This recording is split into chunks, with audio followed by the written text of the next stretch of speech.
오늘 함께 나눌 하나님 말씀은 시편 18편 30절에서 39절 말씀입니다. 함께 나눌 하나님 말씀은 시편 18편 30절에서 39절 말씀입니다. 이 시간 한 목소리로 봉독하겠습니다. 하나님의 도는 완전하고 여호와의 말씀은 순수하니 그는 자기에게 피하는 모든 자의 방패시로다. 여호와 외에 누가 하나님이며 우리 하나님 외에 누가 반석이냐. 이 하나님이 힘으로 내게 띠띠우시며 내 길을 완전하게 하시며 나의 발을 암사슴 발 같게 하시며 나를 나의 높은 곳에 세우시며 내 손을 가르쳐 싸우게 하시니 내 팔이 놋활을 당기도다. 또 주께서 주의 구원하는 방패를 내게 주시며 주의 오른손이 나를 붙들고 주의 온유함이 나를 크게 하셨나이다. 내 걸음을 넓게 하셨고 나를 실족하지 않게 하셨나이다. 내가 내 원수를 뒤쫓아가리니 그들이 망하기 전에는 돌아서지 아니하리이다. 내가 그들을 쳐서 능히 일어나지 못하게 하리니 그들이 내 발 아래에 엎드러지리이다. 주께서 나를 전쟁하게 하려고 능력으로 내게 띠띠우사 일어나 나를 치는 자들이 내게 굴복하게 하셨나이다. 네. 주일마다 시편 18편을 보고 있는 중입니다.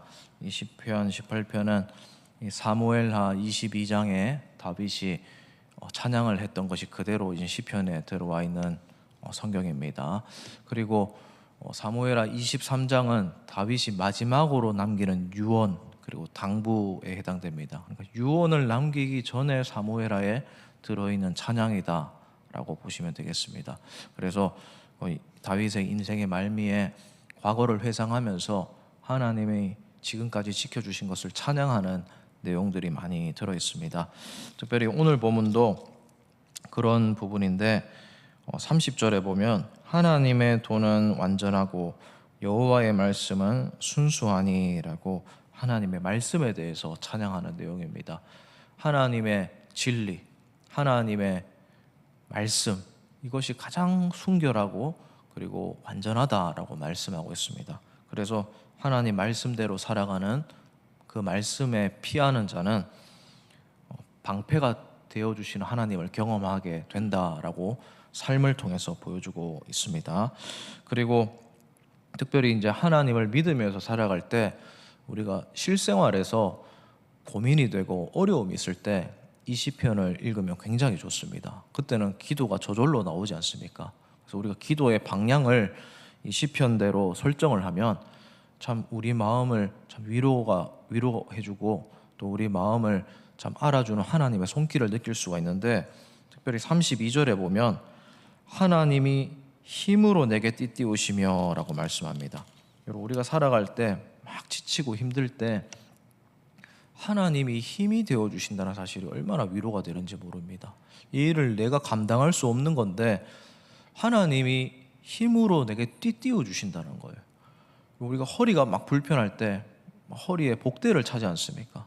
또 뭔가 무거운 거를 드는 운동하는 분들은 허리가 꼿꼿이 버티라고 허리띠를 크게 이렇게 두르고 합니다. 여러분, 그게 힘을 막 받쳐주거든요. 힘을 쏟게 하거든요. 하나님이 그런 식으로 내가 좌로 우로 치우치지 않도록 띠가 되어주신다는 거예요.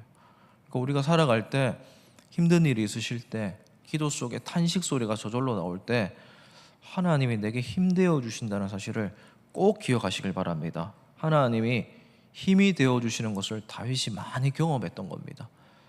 자녀 문제로 힘들 때 하나님이 힘 되어주셨어요, 다윗에게. 그리고 전쟁터에서 막 죽음의 위협에 휩싸일 때, 모함을 당해서 도망칠 때, 사랑하는 사람들과 헤어져야 할 때, 그런 상황에서 다윗이 하나님이 힘되어 주시고 띄워 주시는 것을 너무 많이 경험했던 겁니다.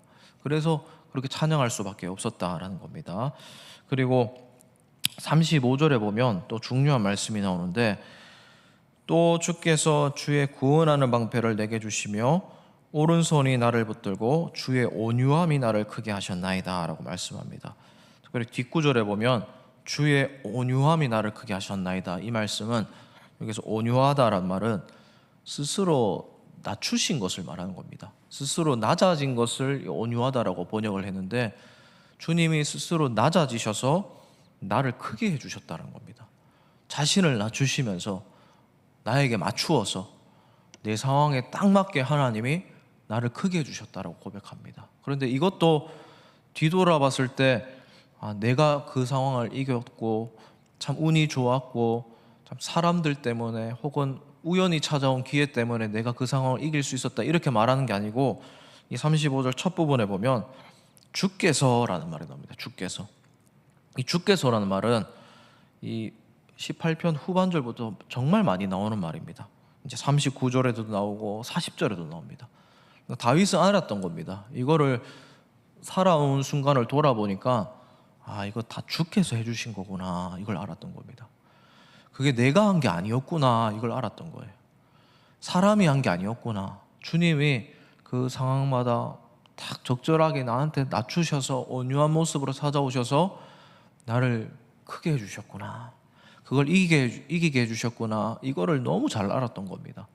사랑하는 우리 성도님 여러분, 주님께서 자신을 낮추셔서 우리를 크게 하시는 이 하나님을 경험하게 되시기를 진심으로 주님의 이름으로 축복을 드립니다. 아마 신앙생활 하시면서 치열하게 살아내셨던 분들은 이미 많이 경험하셨을 거예요. 그 순간마다 딱 적절하게 하나님이 딱 맞게 내 생각보다 더 크게 하나님이 역사하신 것을 많이 경험하셨을 겁니다. 근데 꼭 기억하셔야 됩니다. 주님께서 하셨다, 이걸 기억해야 됩니다. 내가 한 게 아니다, 하나님이 하셨다. 이거를 기억하는 사람은 다윗처럼 찬양할 수가 있는 겁니다. 그래서 다윗은 하나님이 힘되어 주시고 주님께서 다 해주셨다는 것을 이렇게 찬양으로 녹아내고 있습니다. 특별히 우리가 살아가면서 이 부분이 되게 중요합니다. 신앙생활 오래 하셨음에도 불구하고 영적인 근력이 약하신 분들을 보게 됩니다. 왜 그러냐면 내가 했다고 생각하기 때문입니다. 내가 지금 하고 있다고 생각하고 있기 때문입니다. 내가 기도를 많이 해서, 내가 성경을 많이 알아서, 혹은 내가 목회자라서, 그런 게 아닙니다. 주님께서 하셨고 주님이 내 힘이 되어주시고 이거를 계속 붙들어야지 영적인 근력이 생기는 거예요.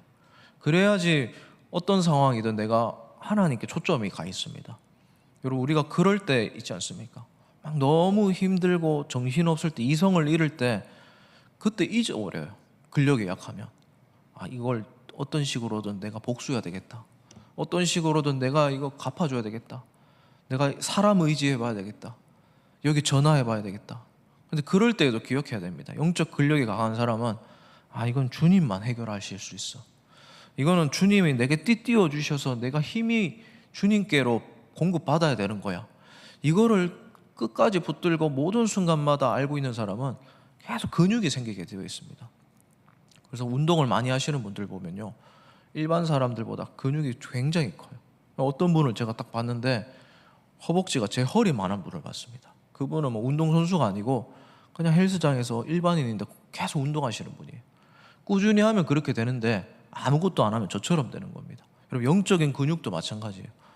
말씀 듣고 시편을 읽고 듣고 끝내면 안 되는 거예요. 그거 가지고 주님 붙들고 주님께서 하셨다는 것을 꼭 기억하고, 인간관계 속에서, 가정의 어려움 속에서, 재정적인 공격이 올 때 주님께서 하실 수 있다, 주님 내게 힘되어 주셔야 된다, 이거를 계속 의지하면서 의식하면서 살아가는 게 영적인 근력이 생기는 방식이다라는 겁니다. 특별히 이제 시편 18편을 읽다 보면 뭔가 다윗이 개인적으로 원수를 완전히 묵사발 내고 나서 부르는 찬양이라고 생각할 수가 있는데 사실은 그렇지 않습니다. 다윗이 한 고비 넘으면 또 다른 고비를 만났던 사람입니다. 자녀의 문제를 넘었는데 막 최전방에서 문제가 생기는 겁니다. 또 외부적인 문제를 이기고 나면 자기 내면에서 문제가 생겼던 사람이에요. 그런 식으로 늘 모든 순간에 원수를 만났던 사람입니다. 그러니까 다 상황을 평정하고 나서 완벽한 평화를 누리고 나서 이 찬양을 부른 게 아니라 어떤 일을 넘었을 때 과거를 돌아보니까 그때 그 일도 하나님이 나를 이기게 해주셨다, 이걸 기억하면서 지금 고비를 또 넘어가고 있는 중이라는 거예요. 여러분, 우리가 그걸 기억할 필요가 있습니다. 한 고비 넘는다고 이제 앞으로 계속 평탄한 게 아니에요. 또 어떤 고비가 또 있을 겁니다. 작은 산이 있고 또 이 산 넘었으면 또 다른 종류의 산이 나올 겁니다. 그래서 우리가 우리 힘으로 할 수 없다는 겁니다. 지금 시편 18편은 신학적으로 예수님에 대한 예언적 시로 보고 있습니다.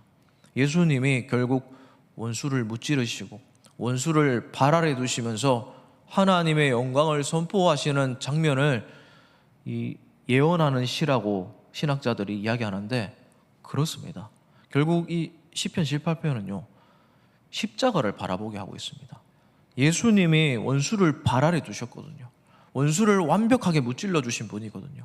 그래서 우리가 기억해야 될 것은 지금 이 순간에 십자가를 붙들어야 되겠구나. 예수님이 주신 능력으로 내가 살아가야 되겠구나. 주님을 꼭 붙들어야 되겠구나. 이걸 기억하라는 겁니다. 그래서 우리가 뭔가 하나 탁 해결하려고 이 시편을 읽는 게 아니라 주님이 오늘 하루도 십자가 붙들라고 이 말씀 주셨구나. 결국 예수님 바라보고 살아라고, 예수님이 지고 가신 그 십자가에 대한 것을 묵상하라고 나한테 이 말씀 주셨구나 기억해야 된다는 겁니다.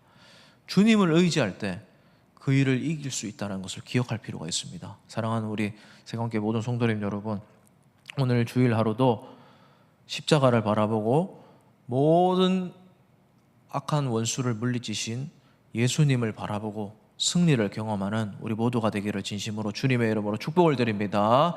이제 말씀을 정리하고 기도하도록 하겠습니다. 오늘 시편은 우리에게 승리를 맛보게 해주는 다윗의 마음을 묵상하게 해주는 말씀입니다. 그런데 결국 예수님에 대한 십자가를 예표하는 예언적 시입니다.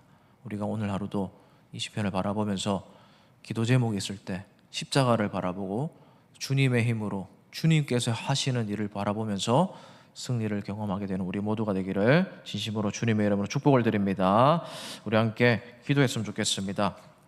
우리가 오늘 처한 상황을 놓고 꼭 기도하시길 바랍니다. 하나님, 이 일도 주님께서만 하실 수 있습니다. 주님이 힘이 되어 주셔서 띠를 띄워 주셔야만 내가 이길 수 있습니다. 십자가만 바라보겠습니다. 주님이 원수를 발 아래 두시고 사탄 마귀의 모든 계계를 이기시고 십자가 위에서 승리하시고 이기신 그것을 묵상하겠습니다. 예수님, 오늘 하루도 나에게 십자가의 은혜를 공급하여 주시옵소서. 그렇게 기도하시고 또 개인적으로 기도하시고 또 특별히 오늘 주일이니까 드려지는 모든 예배 가운데 하나님의 은혜가 있도록 그렇게 기도해 주시고 돌아가셨으면 좋겠습니다. 이 시간 함께 기도하고 돌아가도록 하겠습니다.